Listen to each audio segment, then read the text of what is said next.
YouTube. This message is for 7th house, Jupiter and Pisces transit, which will be for Virgo rising, Sun, and Moon. However, this is for anywhere you have Virgo in your charts. If you're new to my channel, welcome. Please like, share, and subscribe to the video. Leave a comment below if this video has resonated for you and how. So let's see. Virgo. Your relationships with collective is becoming more important. Learn how to use it to support the collective with you first. New relationship styles.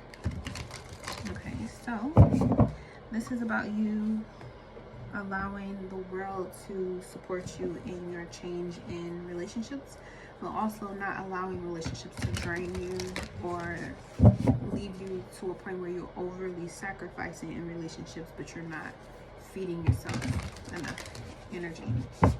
Okay, so this is for you to expand your spirituality.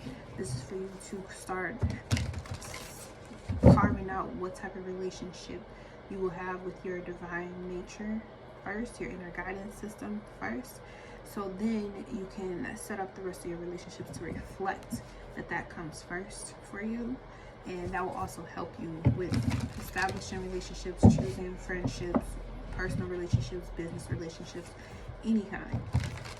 Okay, so let's see what message we have for 7th house, Jupiter, Pisces transit.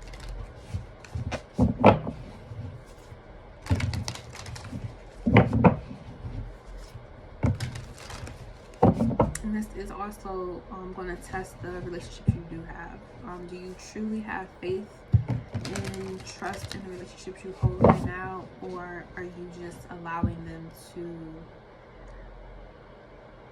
kind of like just be in your life, but you're not really there? You're not fully participating, or maybe they're not fully participating. What are you going to do about it? Okay.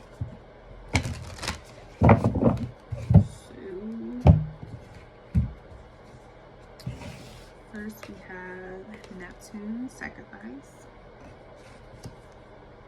5th house, creativity. Water, sensing. And Saturn returns age. So yeah, you're about to grow up. It's time to grow up about relationships. At the bottom, we have the Grand Cross, provoker. So someone is forcing you to grow up, and you may be forcing them to grow up as well when it comes to relationships. There's some unknown or unspoken, some unspoken tension is in the air when it comes to you and your friendships or relationships now that need to be addressed. And it's imperative to address them as soon as you notice the issue, rather than waiting till the last minute and then everything kind of becomes confusing. So we got sacrifice, creativity, sensing, and age. So maybe in the past, your experiences with relationships was very one-sided, where you kind of let them do whatever they wanted to do, and you sacrificed and gave and gave and gave and gave and gave, to the point where you just, it felt like for somebody on either side, it was just an abrupt like snatch back. The security blanket was snatched. So now is a time for you to see what triggers you have in regards to relationships, where people just kind of make you want to pull the plug, and see where it starts inside of you first, and heal that relationship with the divine, so you can move forward in one-on-one partnerships, and you'll feel supported when you speak and tell people how you really feel. If you feel like you're being taken advantage of, if you feel like they're not listening to you or paying you enough attention to what you're actually trying to do, if they're not supportive of the lifestyle that you want to create for yourself, and not allowing children with this 5th house here to get in the way of you having a good relationship with your partner or friends or your spiritual routine. So this water element is going to help you build your psychic senses a little better. with this Jupiter and Pisces. Pisces is a water element. So that you become more wise when you speak, when you tune into people, because you know you're not just picking up on your energy, you're picking up on theirs as well. So having a bit of sensitivity and when you speak and when you say certain things can help mature the relationship, and you personally, you'll mature, but you'll help the relationship to mature as well moving forward. So what sacrifices? Sacrifice, Page of Cups. So sweet. That card is like, oh, that's so sweet. At the bottom we have the Ten of Wands. You see, and then I open with this Ten of Wands. I see the Emperor and the Empress. When I cut it in half. So you may want to break up with someone, or someone might be, either y'all want to break up or someone wants to move the relationship forward and something more permanent. But there's definitely a messenger here. Like, I gotta tell you something, like, you know. But we got the Provoker here, the Grand Cross. Okay, so let's see what this, what are you creating, Virgo? What is it that you're creating? What are you creating? Eight of Swords. You're creating a situation where you're allowing someone to tell you how they feel and what they want to do together, but you are holding back something. You're not saying something. You're creating and stop creating environments where you can't express yourself but everyone else can. Stop doing that. If it causes a conflict, oh fucking well, because you have the right to express how you feel, no matter how different it may be from someone else's point of view. You still have a right to be heard. Okay? Sensing. What are you sensing, Virgo? What are you sensing? You got something to say, or you know somebody wants to say something to you. Maybe someone you love, or you love them, like you just want to tell them something. You may want to say I love you, but you may want to say I love you in a way that doesn't sound like I love you. Like you may have to tell somebody, like, you know what,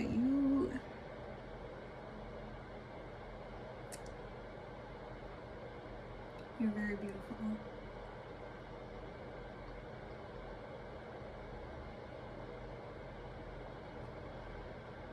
But can you pick up your clothes when you get out the shower?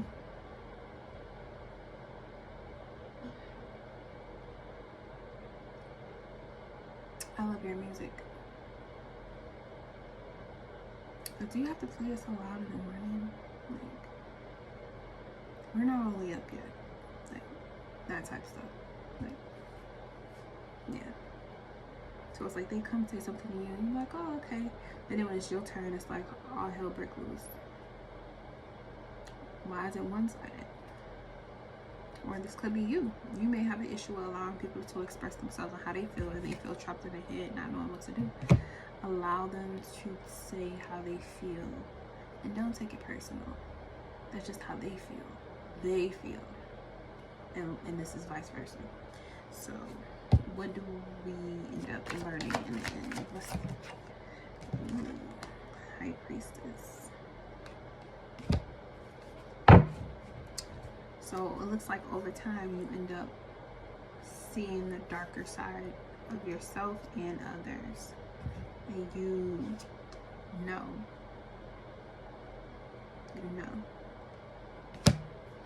And maybe that's what this person is, they may be afraid of, like you finding out a way to kind of like master them emotionally, and then they feel kind of manipulated. But there's no need to feel manipulated. I studied your patterns. I figured out what you say, how you say things, what you mean. I learned you. I studied you, you know. So at this point, when you do this, I know it means that. When you say this, I know you're saying that. And then they may try to make you feel like you're crazy, or vice versa. Like you don't know what you're talking about and you feel hung up and stuck, like, okay, but I thought we was talking about this, but now you're talking about something else. It's all emotional manipulation. So be very careful not to create situations where you are the person that's manipulating someone, because they're gonna sense what it is going on, and they will politely break up with you, or you may politely break up with them. But you have the opportunity to sacrifice immature ways of handling emotional situations so that you can come together and let bygones be bygones. But that does include you leveling up in your awareness and how you communicate. And this has to do with being connected to the other side. It's time for you to grow up spiritually and own this.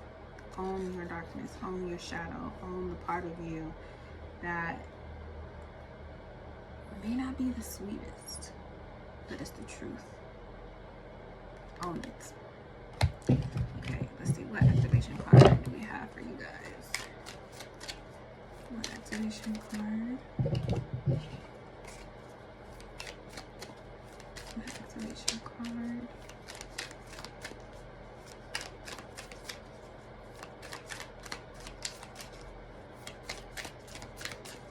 What activation card do we have?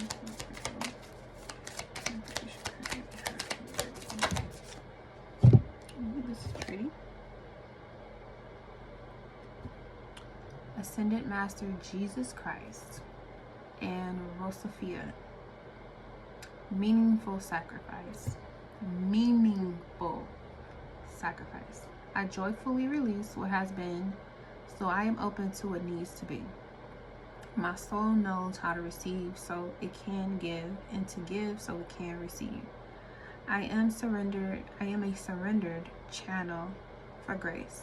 In my faithfulness to a higher plan, I attract unlimited assistance, healing, light, and beauty into my heart. This gives me the confidence to let go. I honor and am expanded and nourished by the devotion within my soul. Meaningful sacrifice. And don't let people get you caught up. Create what it is you want to create. Get out of this self-imprisonment, thinking that you can't be who you truly are. You can't say what you really want to say. Yes, you can. You're meant to. Otherwise, why would you be given these messages? Why would you be allowed to channel information from a higher realm if it wasn't meant for you to say it and speak on it? Stop holding yourself back from being the deliverer of truth. You're meant to do that. And you're also meant to honor this part of yourself, because you can't ignore it. You got to work with it. You cannot appreciate the light, which people get lost in the light all the time without understanding the dark. The dark is where you are born. The dark is where you were fed. The dark is where you were protected in the womb. How dare you ignore this part of yourself? Your innate desires, they have to be met. But how you choose to meet them comes with age, time, wisdom, insight, intuition. So it seems to me this Jupiter transit is going to help you to learn how to use your intuition a little better, and to know when to sacrifice something and when to let something go. Every action doesn't really deserve a reaction. Sometimes you gotta let people just be in their emotions, and they don't have nothing to do with you. Again, it's not personal. When it means something, like your life meaning, children, 5th house, your creativity, your ability to express yourself, to be seen and felt, Leo energy. That's when you take a stand. Okay? Don't cause frivolous arguments. Say something, mean it, move on. Okay? That is your message. Peace.